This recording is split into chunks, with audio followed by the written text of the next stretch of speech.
Welcome to our Rocky Mountain Sasquatch Organization Dirt Road Roundtable Drive. It's Kelly and Jenny. We're out along the Idaho-Montana border. We're near the Bauman location. We've been into the Bauman location several times, and we'll probably end up there on this expedition. This is a canyon that runs parallel, and who knows, this may even hook up with the canyon where the Bauman incident happened. We all know Bigfoot doesn't just sit in one spot, so we kind of wanted to explore other areas around that location. So this is our first time back here, and we're only a few miles from where Idaho and Montana meet up.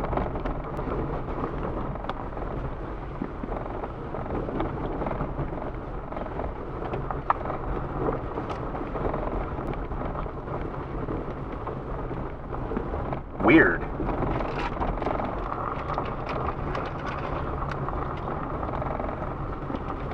Yeah, I just confirmed, looking at the GPS, this does meet up with the canyon where the Bauman incident happened, so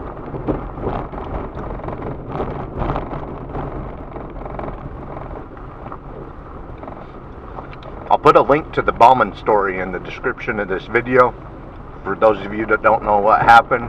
But Teddy Roosevelt wrote about his trapper friend whose partner got killed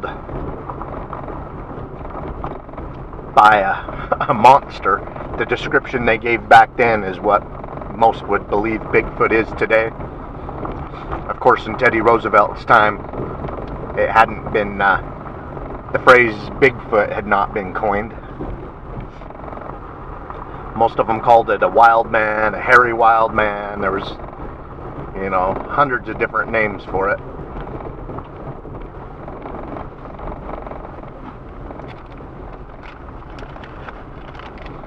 So anyway, we're going, it looks like this takes us to where we need to go. It's just a different way in, which is exciting.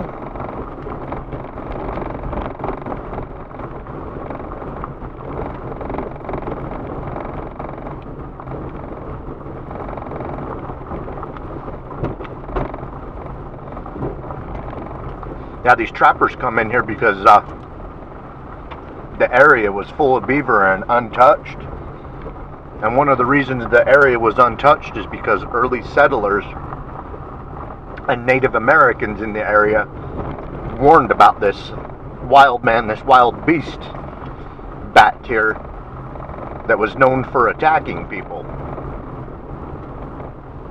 And I guess even killed people.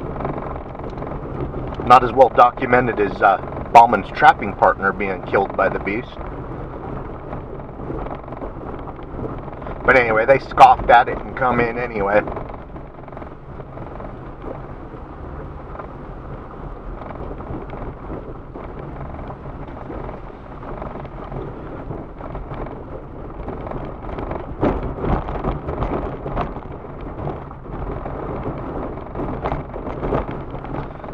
We have received a few Bigfoot sighting reports in this area. Look at that crazy looking woodpecker with the red tuft.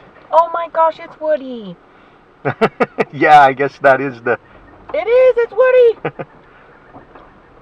That's so awesome. Where's the camera? Here's one. I'll stop right here so we don't scare him.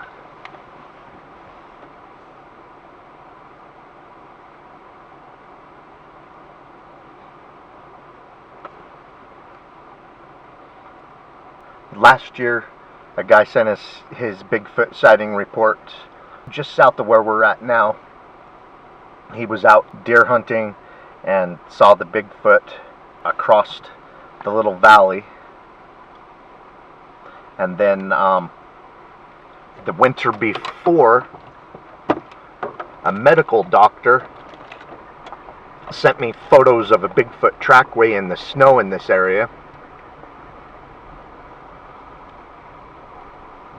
he went on to say he's not only a medical doctor, he's a surgeon, and he's an expert on human anatomy.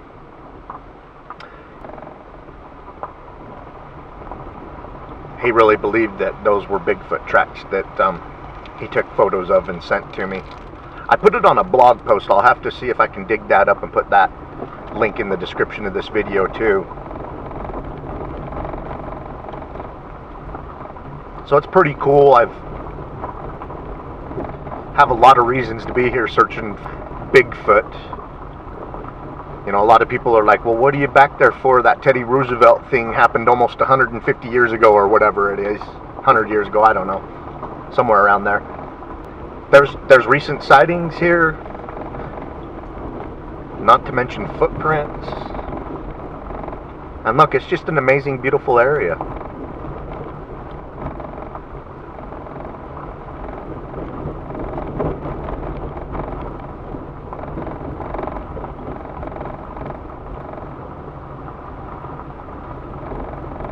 Yeah, my goal on this expedition was to get down into the Bauman area and do some hiking around.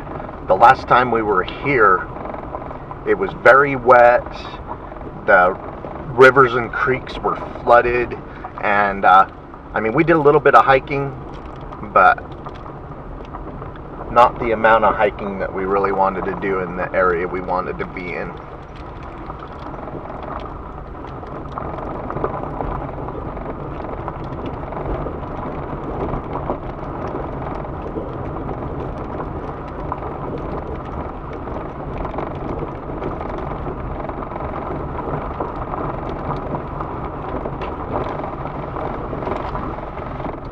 You guys that view these at home, keep your eye open for anything suspect Bigfoot. Jenny and I's eyes can only be faced one direction at a time. The camera never blinks, so the camera may see something that we don't.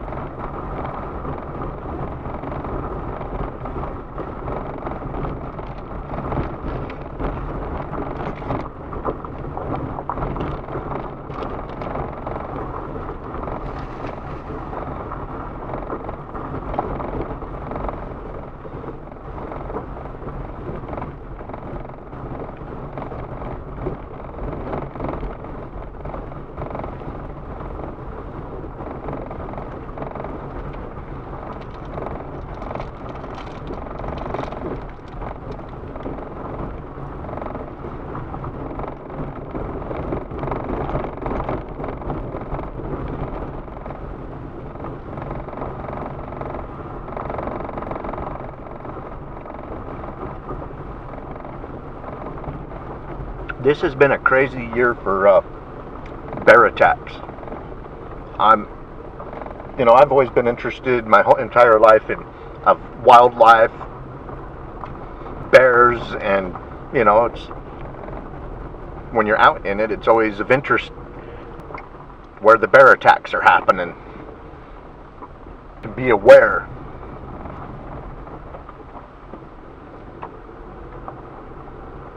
Oh, this guy's out getting firewood. One more behind me. Alrighty. Thank you. Yep.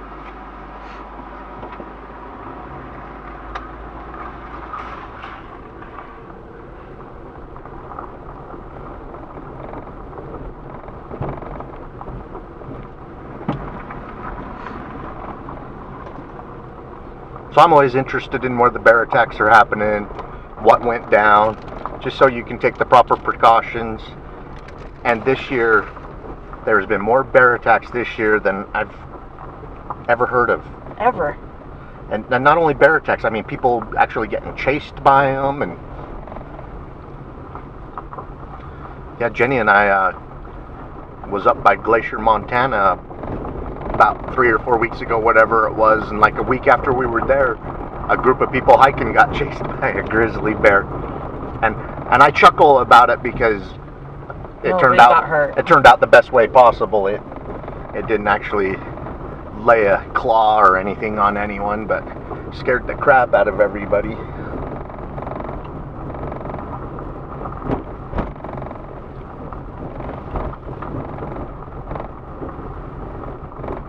Yeah, a couple of the trails we wanted to hike on were blocked off and had been posted that said there was a grizzly bear activity and that you shouldn't go up this trail.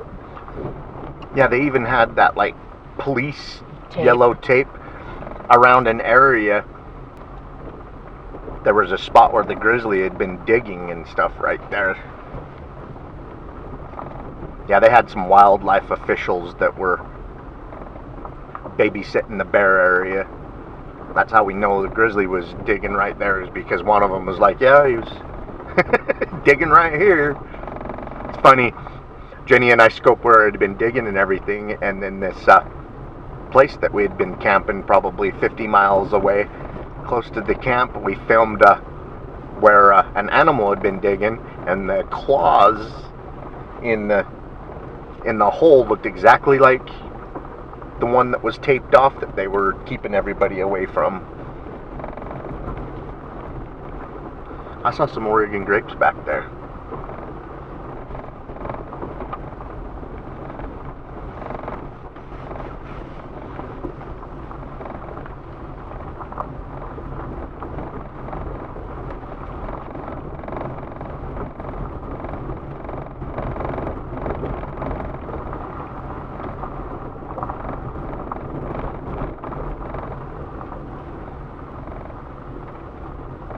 I've already seen a lot of deer today. There's a whole bunch of deer bedded down where we were camping. Yeah. First one scared me. I heard it and saw a flash of it before I realized what they were. I've got a game camera set up where we're camping.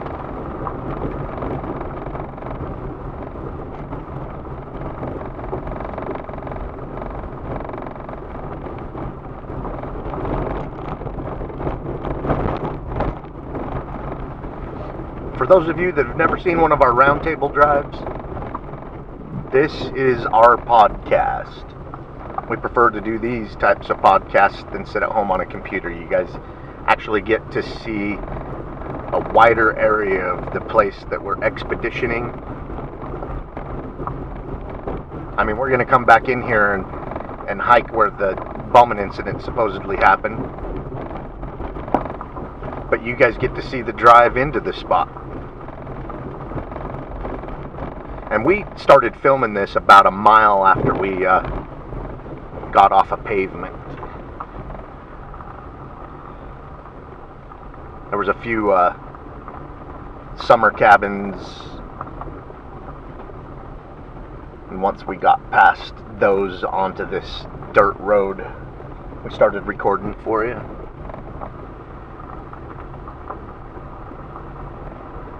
Somebody's little lean-to. Yep, and we know a person made that because it's tied at the top. Yep. Somebody was just using it as a place to stay dry. People will post these like structures, you know, like it's a Bigfoot structure or whatever. I was just watching a survival show the other day where survivalists built exactly one of them structures that people post as Bigfoot structures.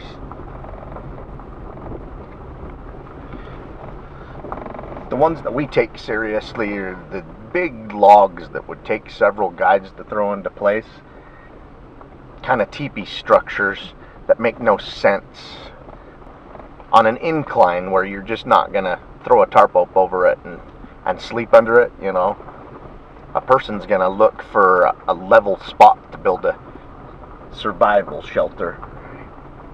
And then, you know, if it's on an incline and it's going to be uncomfortable, why would 3 or 4 guys spend the time throwing 10 logs up into a tree? Just don't make sense. So, you know, we pick and choose the ones that go on our GPS overlay.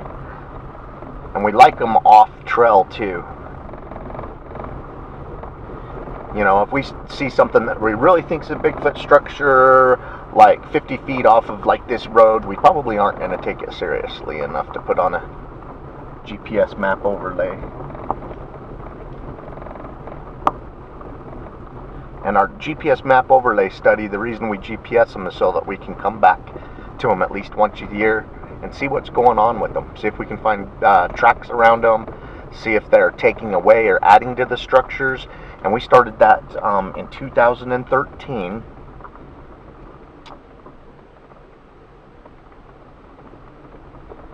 And since then, we've seen a couple of structures where they've actually added to them. Or disassembled them. Some of them just been ripped apart. Oh, people out here camping. Fun. You guys know what happened here 150 years ago? I'm sure they don't care.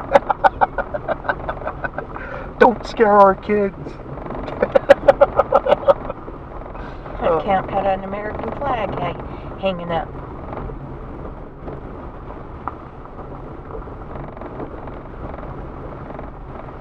Oh, that's a nice creek. Wow, it's beautiful back here.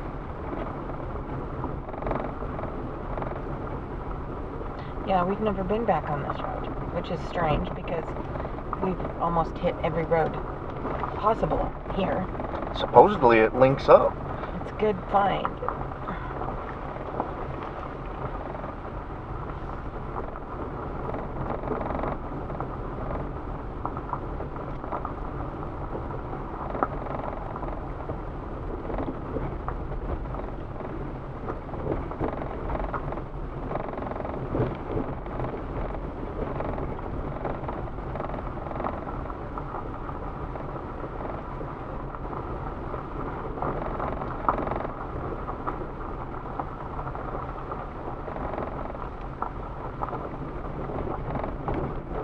Storm's coming in tonight.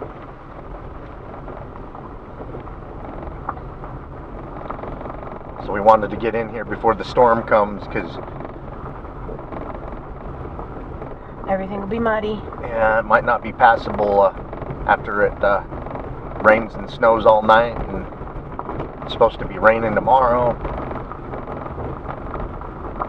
And I do say rain and snow tonight because it's going to get cold enough tonight where it probably will snow or hail.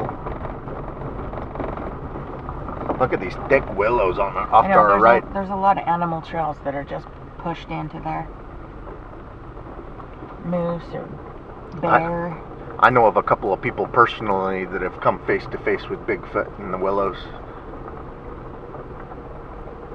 And I have a lot of Bigfoot sighting reports where people have saw them in the Willows. Sasquatch Canyon. Somebody was telling me a story that they were on horseback and they were going through some willows and they come face to face with a moose. Just whoop, there it was, staring at them. They are just head to head, the horse and the moose. Well, these willows, they're thick. They're tall. And then they get 12, 13, 14, 15 feet tall. You know, a lot of people are like, you know, there's no way a creature the size of Bigfoot could remain hidden. Well, excuse me, a lot of moose are like 9 feet tall, and then they're freaking 9 feet long. And I've stumbled right upon moose without seeing them until the last minute. Yeah. This type of cover, it's easy to stay hidden. How much do they weigh? Like 900 pounds? Yeah, you can get moose that weigh over 1,000 pounds. I think in these areas, the big ones get up around 800, which I mean is just that's you know, some of the biggest Bigfoot people estimate weigh about 800 pounds. Yeah, a moose and a Bigfoot, the big adults probably have the same mass. It's just unreal. I know, I laugh when people are like, there's no way there's enough food out there to support a creature that size. And it's like, oh really? Well, there used to be whole tribes of people living out here who lived off the land. Well, the deer, the bear, the moose, and the elk, they're not starving. I wonder what's in there. That looks like a badger dig. And it's not a den, something dug in there for food. Down into the roots and stuff. Mm-hmm. Yep. Yep, I would blame that on a badger getting something to eat.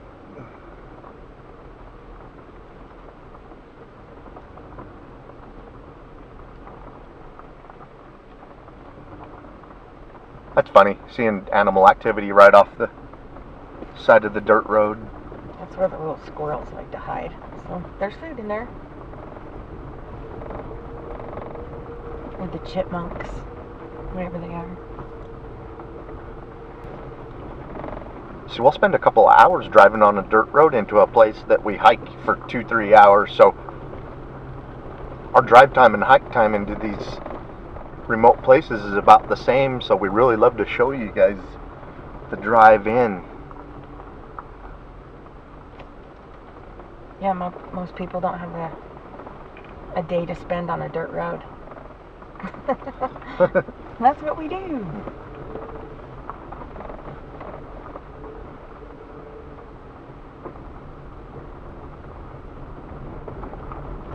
On our last expedition, when we were on a dirt road, we were almost up to the tippy top of Canada, and a big, huge black bear ran out in front of us. And I didn't even know black bears got that big. In the wild. Nope. I didn't know they were... This one was extremely tall. It was a big, big bear. It was taller than the hood of our car. It was just big. Yep, and big and fat. And well, we don't have a car. Or what are they? An SUV. mm-hmm. But yeah, it was very unnerving. What I had in my mind, what I've seen before, the black bears I've seen, were not as big as that fellow. Yeah, about a quarter of a mile where it crossed the road in front of us, the dirt road, we saw some people camping.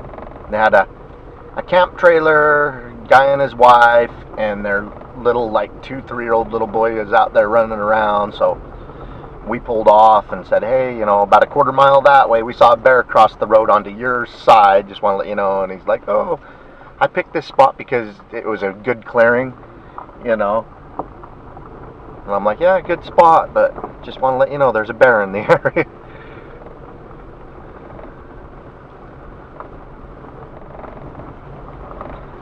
A lot of guys up here are bow hunting and muzzleload hunting. That's what's going on right now. I really love these types of tents. I don't know if you guys can see that one off to the left, that you can put a stove in it. Yep, that's their hunting camp. That's neat. So neat. I like those big canvas tents. It's nice when you can have a fire burning stove in there. Oh, that's so nice. Somebody's memorial.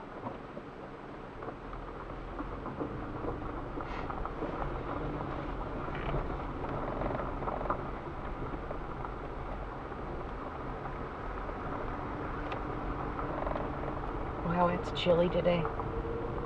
Feels nice. It's been so blazing hot where we live. It's just so nice to get where it's chilly. Still been getting like close to 90. Yeah, I mean, during the day at home. I don't know. It took us what, 6-7 hours to drive to camp last night, and then yep. And at home we had the air conditioner on. And here, I know last night we were like, it's cold. we need a fire. We need heat. It's cold. It's funny when you're going from summer or fall into the cold weather, it seems so much colder. And then when you're coming out of winter into this, you're like, yay, it's warm. Yeah. Hit 60 degrees and you want to put on shorts. Yep.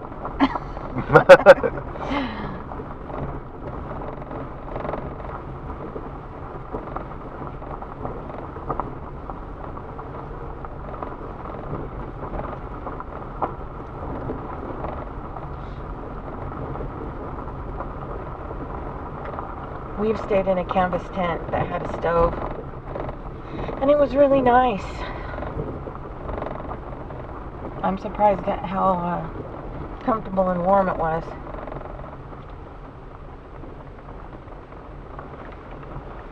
Oh, are you talking the one outside of Yellowstone? Yeah. Yeah, that was fun.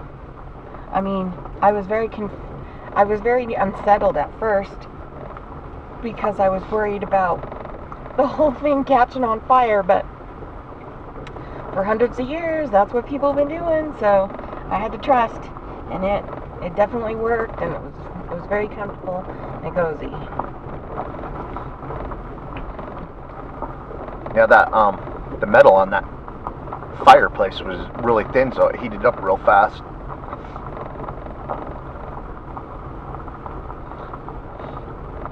Yeah, this time of year, the fall, is where the most Bigfoot sighting reports happen. Studying the reports, it's the most plentiful time of the year that they're spotted. And my hypothesis is it's the most popular camping time of year, and it's when like the deer hunt and the elk hunts and stuff are going on. So there's more people out there off trail pushing the Bigfoot around, and more people out there to see them. So it's the most popular time of the year. And then maybe the food resources, the nuts and berries and stuff, get the Bigfoot out to where people see them. So this is my favorite time of year right now to be out Bigfooting, where I think we have the best chance of spotting one. Another idea is when it's so hot outside, nobody wants to be in that heat, especially something big and furry. So they would be in the tippy top, highest reaches of something that they can find that's cool. But now that it's pretty cool everywhere, they don't have to be up so high. Right. Or, you know, guess.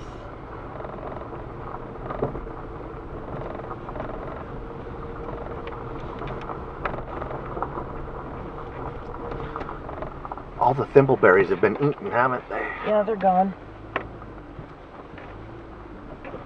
Only thing left behind are those white berries that nothing eats.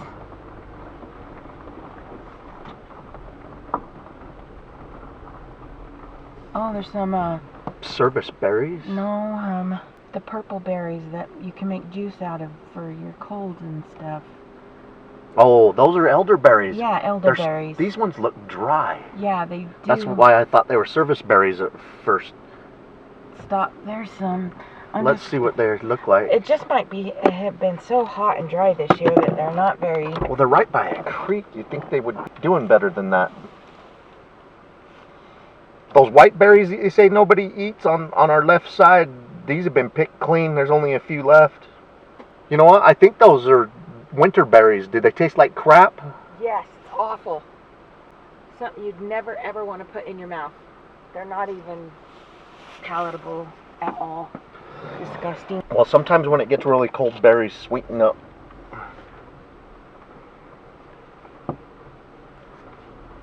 Napa Valley, those dry wines are supposed to be like renowned and stuff. I think those types of wines taste like crap. Me too. I like sweet wines, like wines from Idaho, where the grapes are in a colder climate, so they're sweeter and make a sweeter wine. I hope I don't die. That was awful. Did you swallow some of it? No, I absolutely did not. I spit it out. Well, you'll have to see if your lips and stuff and mouth tingle.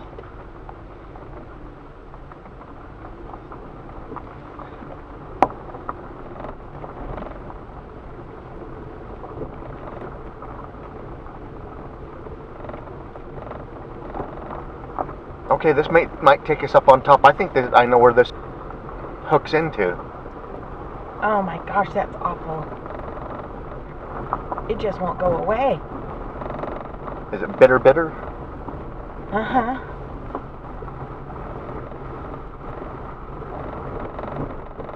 Yeah, I don't think those were elderberries. I think those...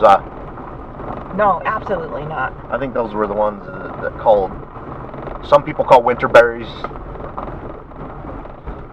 I'll have to research it and see what they are. It looked just like elderberries.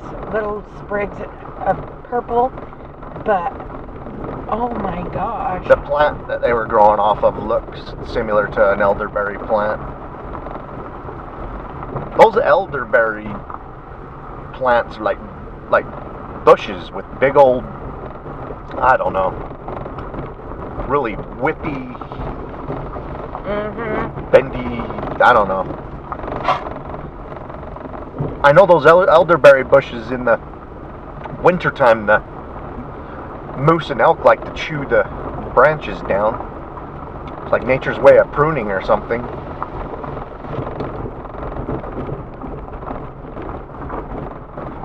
I know some tribes called the moose stick eaters. Definitely stick eaters. Moose can eat so much stuff. They can eat bark, the sticks off of trees. They will eat certain types of pine needles and stuff. So just imagine if a Bigfoot has a stomach that can handle the same thing as a moose. You know, a Bigfoot can practically live anywhere if it can eat like a moose.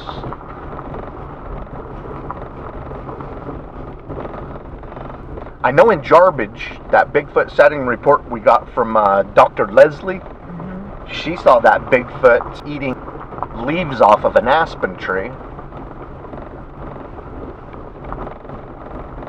Yeah, it was pulling branches down and picking the branches clean of aspen leaves before it noticed her and walked off and freaked her out.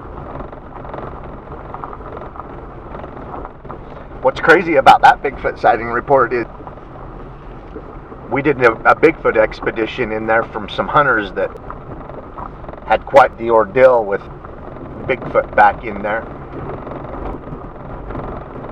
She saw our report and she was so happy to see it because she's like, I'm so happy to see that someone else had a similar experience and seen the same thing back there as I did. You know, it's justification, verification that you're not crazy. It's not just a one-off. And it helped her come forward with her Bigfoot sighting report in the area.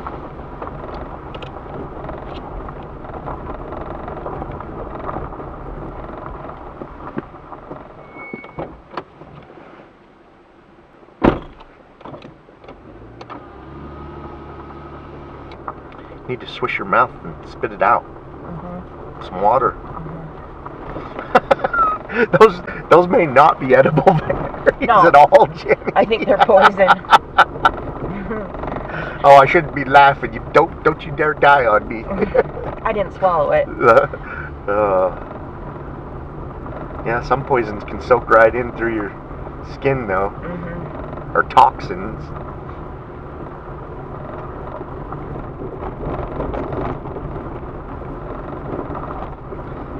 Well, they're not red. I've heard the saying, if it's red, you're dead. But then there's really good, yummy berries out there that are red that you can eat, like raspberries, strawberries, thimbleberries.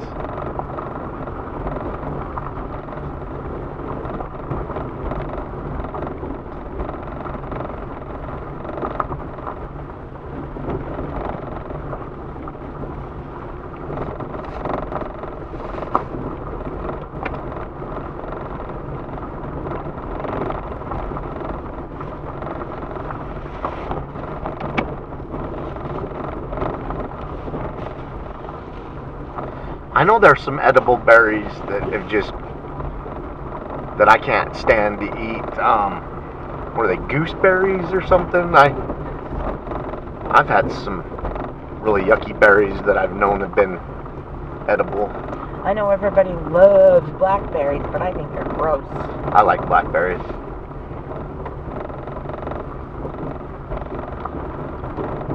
I like mixing blackberries and raspberries and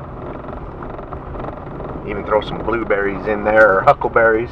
We had some huckleberries a few weeks ago. Fresh ones. They were so good.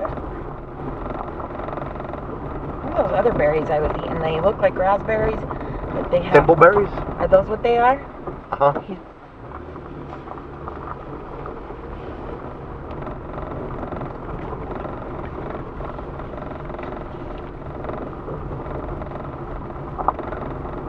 Yeah, thimbleberries are really sweet.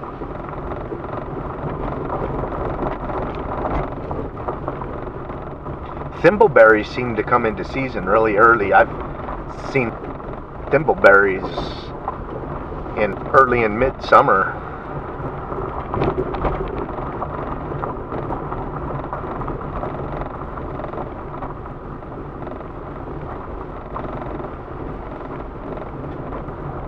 Wild strawberries are so sweet and good too.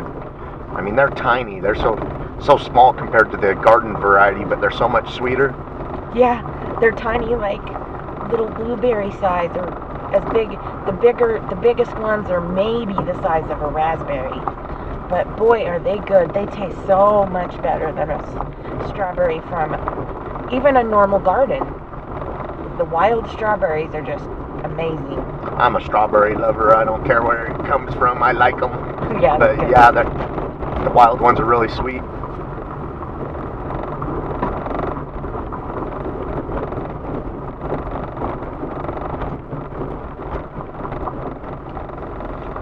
Wow, we're so close to Montana border. It's just up here somewhere. We're probably going to hit it in about a half a mile. That mountain over there that we're looking at is probably on the Montana side. Oh, I can't believe how thick it is here. Just trees. Everything. You can't even see the ground. Very squatchy. I know I love to come into Bigfoot sighting hot spots, and this is one of them, and you get into these places and you're like, yeah, this looks like a great place for Bigfoot to live. I love those trees. Those are my favorite. The ponderosa? Ponderosas. And there's nothing prettier. Some people think redwoods are pretty, but I don't. I think the ponderosas are pretty. Well, I like being in the alpine forest mix where you got birch, aspen, and pine trees all in a mix. I love those types of forests. Oak brush is pretty. Yeah, right here where we're at now, you got quite the variety.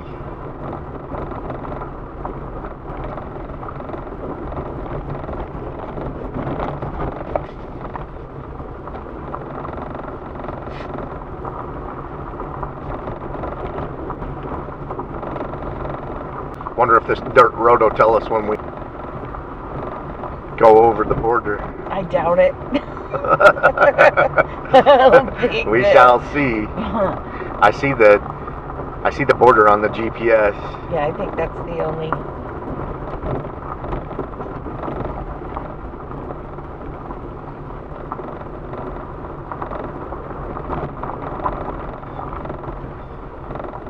Yeah, according to our GPS, this is taking us right to where the Bauman incident happened.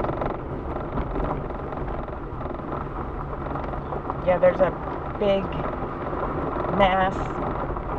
There's a big, huge dirt road structure all on the top of the mountain that just spreads out.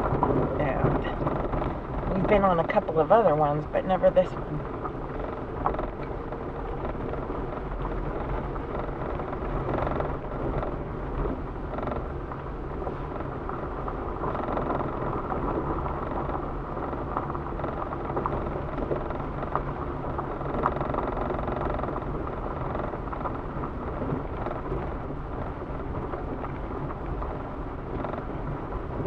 You can feel the humidity today. Yeah, it's just heavy in the hair. Really need the rains. There's active fires going on, a lot of them in Oregon, and then there's a few of them in this state, a few of them in Montana, and I'm hoping with this storm coming in and the drop in temperature and the rain and snow, it helps extinguish and get these fires under control.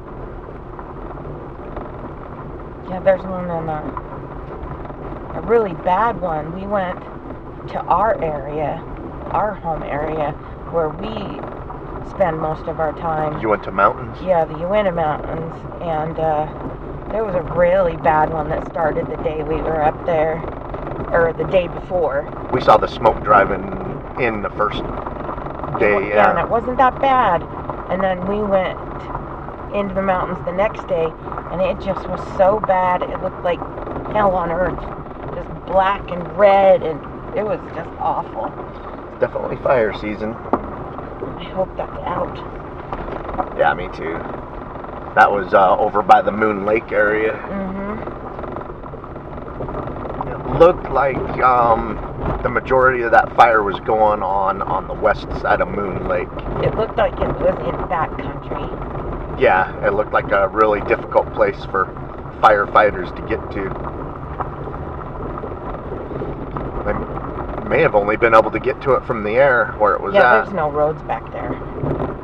Yeah, it is, I think they call it primitive forest. The primitive lands, yeah. Yeah. And no, You're not allowed to have roads into them. No, there's no roads. You can take a horse, you can go on foot, but Yeah, that's you're, it. You're not allowed a motorized vehicle at all. Of any kind. Yep.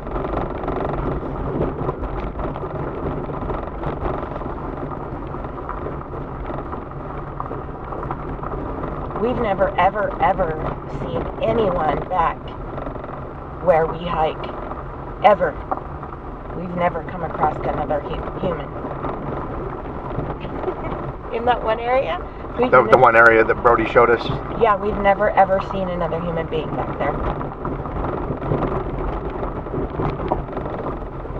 Brody and his girlfriend at the time got chased out by an unseen assailant that was throwing stuff at them, growling and stuff. Brody was big time into prospecting and treasure hunting back then, and he found these structures, and he just assumed that they were, put there by the Spanish, and so he started farting around in the area. All of that went down, and they left the area, and whatever it was, followed them the 4 miles out and intimidated them and stuff, and harassed them at night in their tent. Yeah, and he told me about it and everything, was telling me about the structures, and the Spanish supposedly left some treasure back there in the 1600s when they got driven out by the Native Americans, and so a lot of treasure hunters are looking for it. And I told Brody, I was just like, I don't think those structures would have lasted from the 1600s. That's what Bigfoot does. And after what happened to you, maybe you guys were in a Bigfoot area. So yeah, he took us back in there, and there's a lot of structures in there, and it was so cool. He took us to the structure that he was farting around at, and he left behind his shovels and pickaxe and stuff, and that's when it hit home with me how fast him and his girlfriend got out of there. They left equipment behind, and this stuff was rusted and stuff. I think it had been 3 or 4 years since he had been there. It's been a very fruitful place for us. After he took us in there, we found a lot of footprints and heard vocalizations, had the thing scream at us across a clearing one day.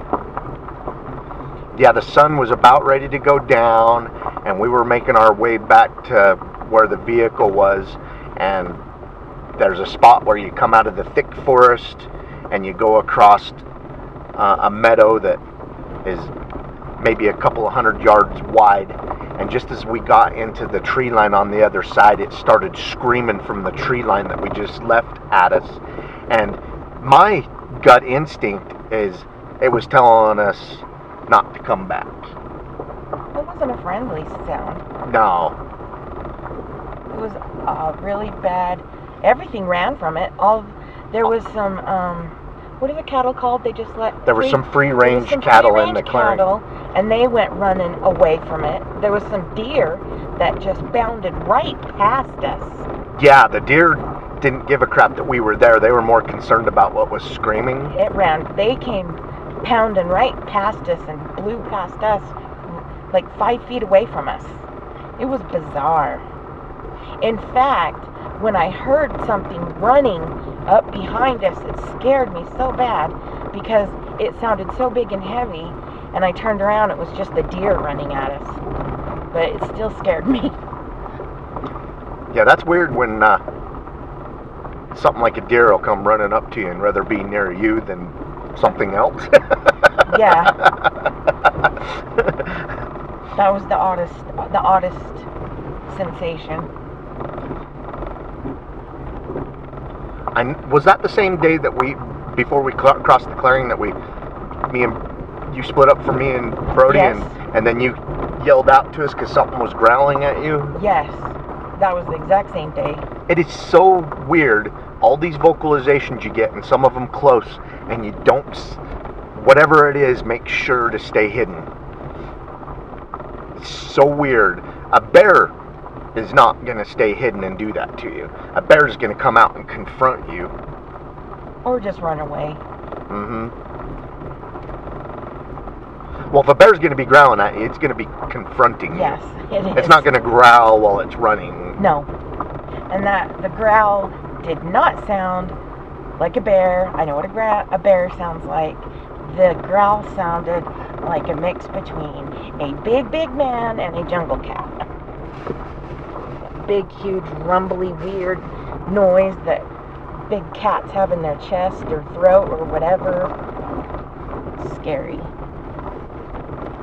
These guys are up here getting firewood.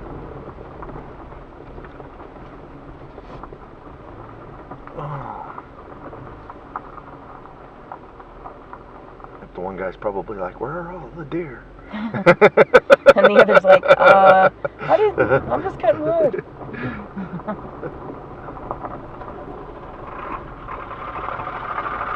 Howdy. Oh, cute puppy.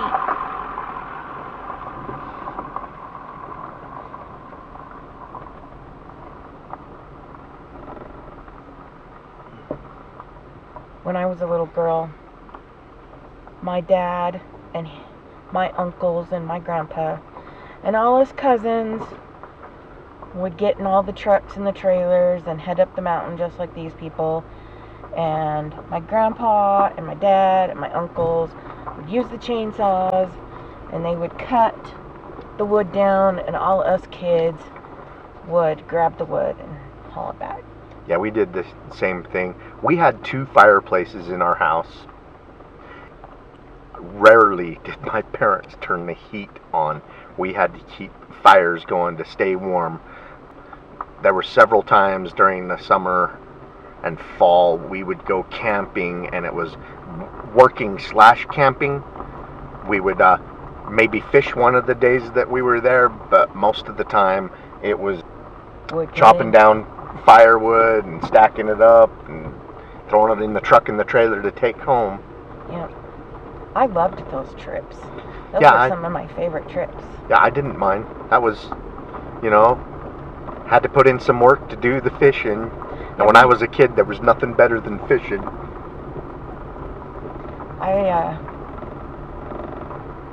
I spent most of my time climbing trees and making huts. I didn't fish. That's what kids do. Oh, I couldn't hold still long enough. I was always running this way, running that way, climbing a tree. If you couldn't find me, you could usually just find me in a tree. My parents are big time fishermen. Grandparents were. So most of our camping and trips revolved around fishing. And then where I lived, there was a slough not too far away from where I lived when I was a kid, and we would just walk to the slough and fish. So I fished my butt off growing up. And now I like hunting for animals and Bigfoot. With a camera. Yep, I love videoing them, photoing them, and would love to get that home run and get a clear open video of Bigfoot. Clear open footage. I don't want to have to circle it and outline it and highlight it for you to be able to see. I want clear open footage.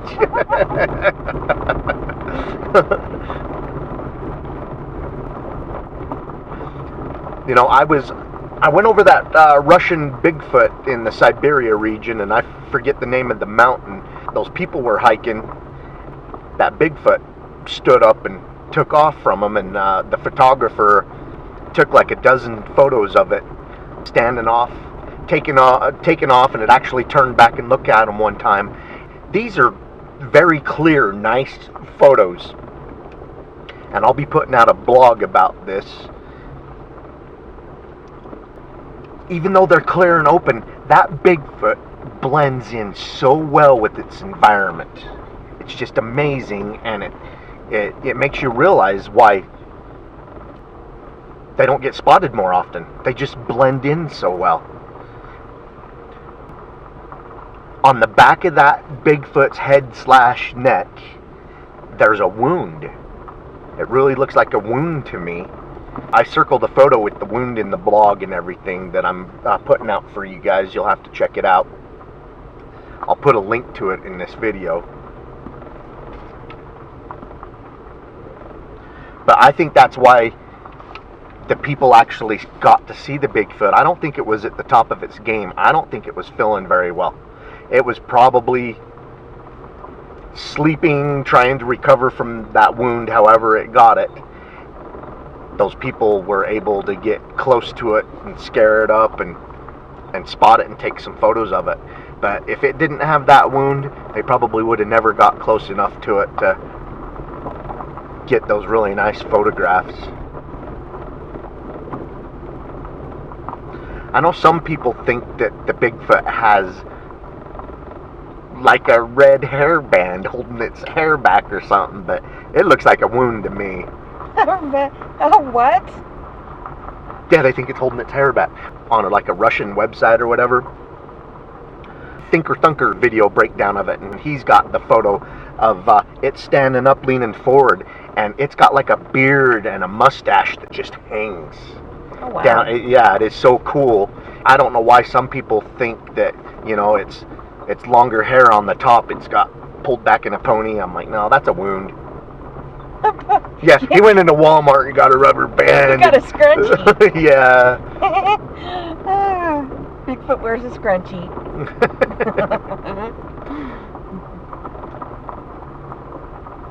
I know, it's funny when those photos first come out. I mean, they just floored you, and people are like, I see the zipper.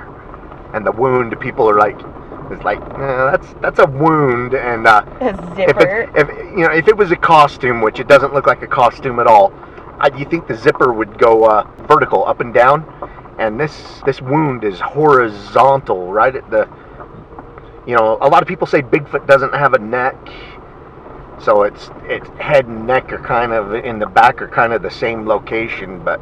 You know, you think about getting a wound at the base of your skull or the back of your neck, how you would feel. And that creature's got that type of a wound. Who knows if he survived it, but... Maybe it's a bite.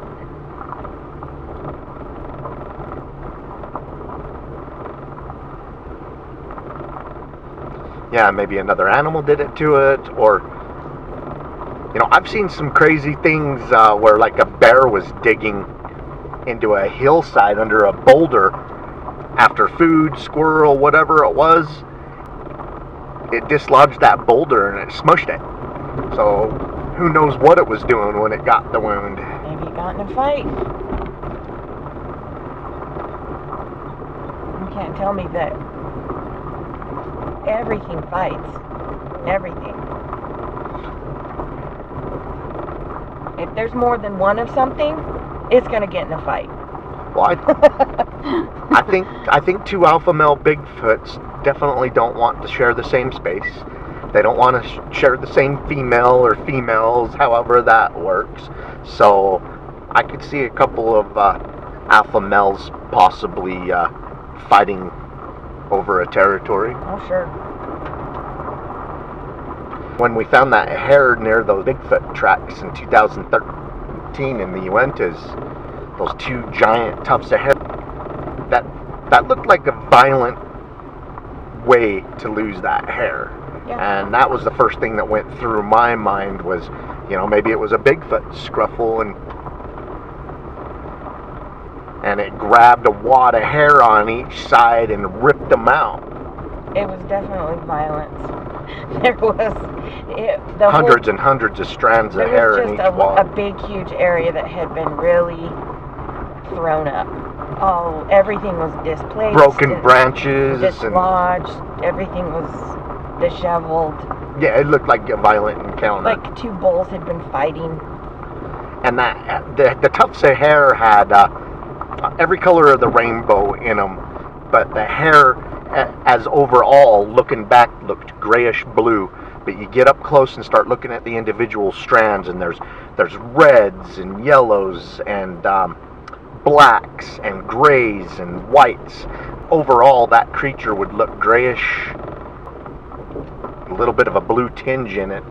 Overall, sounds weird, but it actually melts into the great camouflage. Yeah, it looked smoky gray.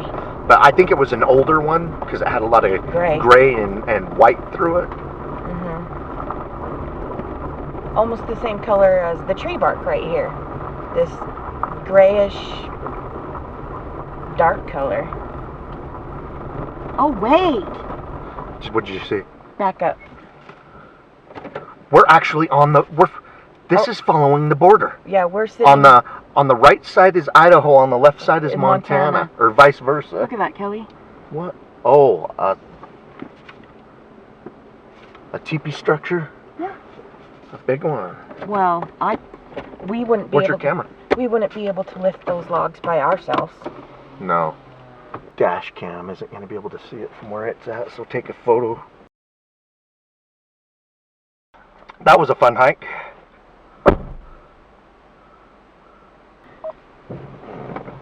The GPS caught up. We're in Montana. To our right, probably walk down the couple hundred yards is Idaho.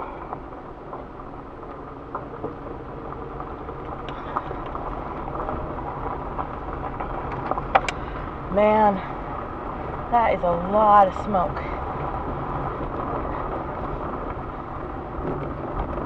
I think we're going to be switching back and forth between Idaho and Montana for a little bit. I think this road will zigzag back and forth.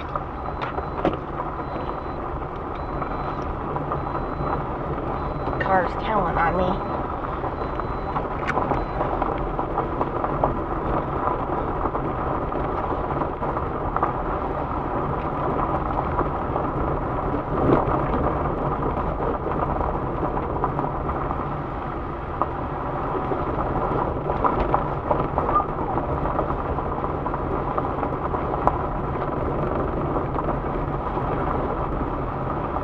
That was a good deep track.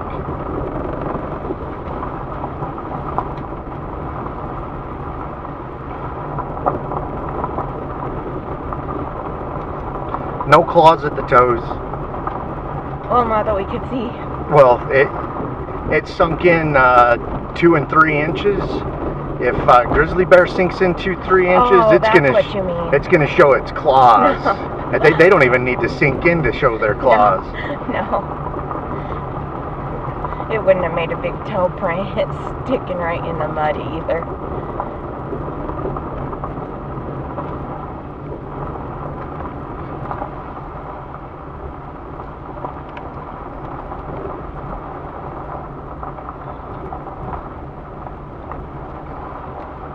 Oh wow.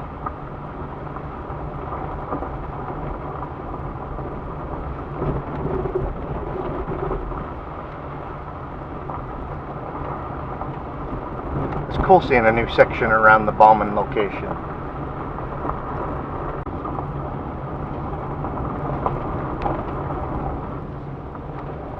That was an amazing hike.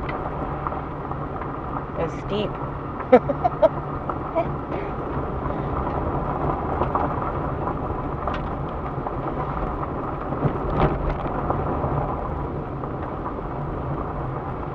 Oh, trees have fallen across the road here. That was pretty recent. There's still sawdust everywhere where they chainsawed it. Smells good. Your yellow blends in this time of year. Yeah, it does. I look like a yellow tree. Bauman and his buddy were in here for the beaver, so when you start seeing beaver activity, I doubt this habitat back here has changed much since then. So the beaver are probably interested in the same places 100 years ago as they are now. So this could very well be one of the places that they were setting up traps. Oh my gosh, Kelly, smell. Can you smell that? No? What do you smell? It's horrible. It smells like poo. freaking big, dirty outhouse.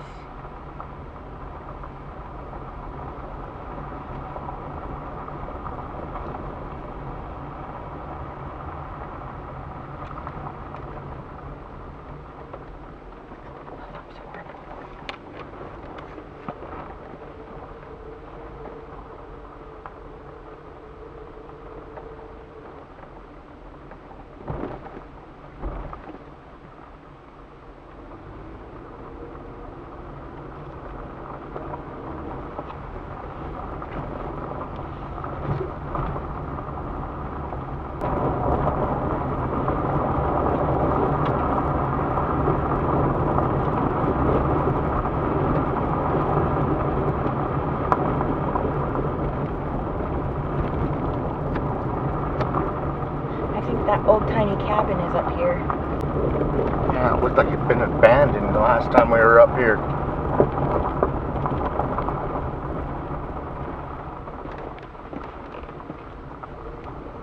I know you could see it from this road, so I don't think that's it. No.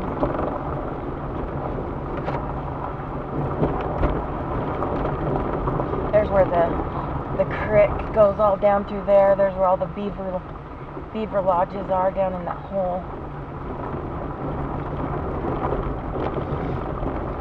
Yeah, that's why I think the incident happened barely on the Montana side, is because the directions that Teddy Roosevelt gives back here, you come back and look, and on the Idaho side of the border there isn't beaver activity, but on the Montana side there's a lot of it. So this is where all the water is, over here on this side. They wouldn't be trapping somewhere where there isn't water. Where there isn't beaver.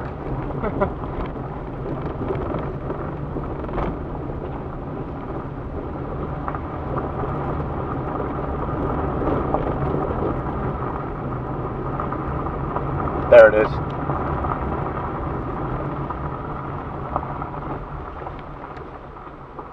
They didn't have it posted last time, they got it posted this time.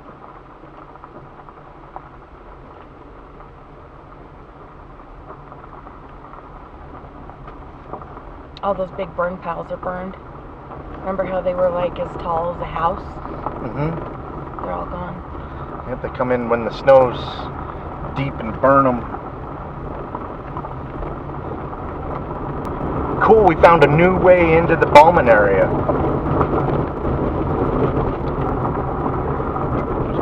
A beautiful way in, too.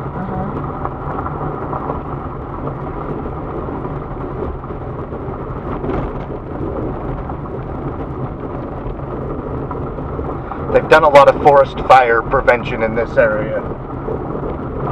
They've cut down all the beaver kill.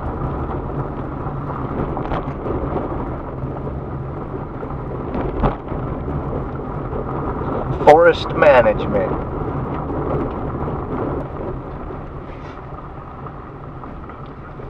Actually, there's a spot close to the river that where I think it all went down at, that I would like to stop and hang out and look around. We can have a mill there.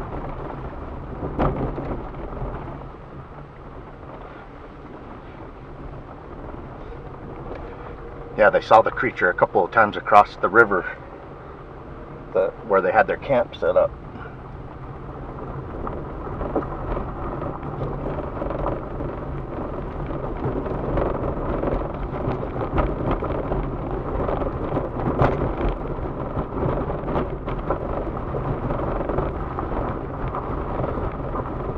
Last few times we've come here has been like the spring, and we hardly see anyone back here, and now we're here during the deer hunt.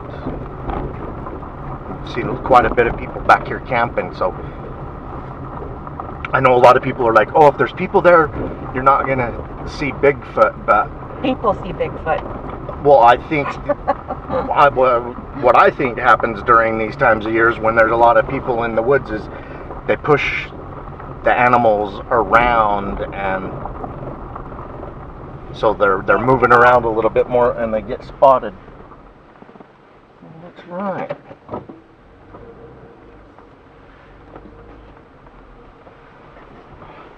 This is one of the spots I wanted to check out.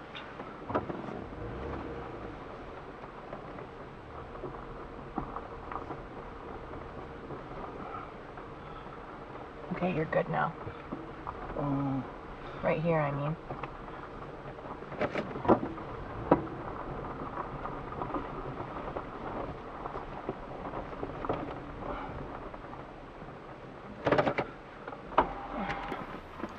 This is one of the spots, I believe, that they set up one of their camps while they were doing their trapping along the river nearby. So we hike and take a look around. I hope you guys enjoyed a driving roundtable, our form of a podcast, a look around the Bauman Deadly Bigfoot location. Keep on watching. We're going to keep on squatching.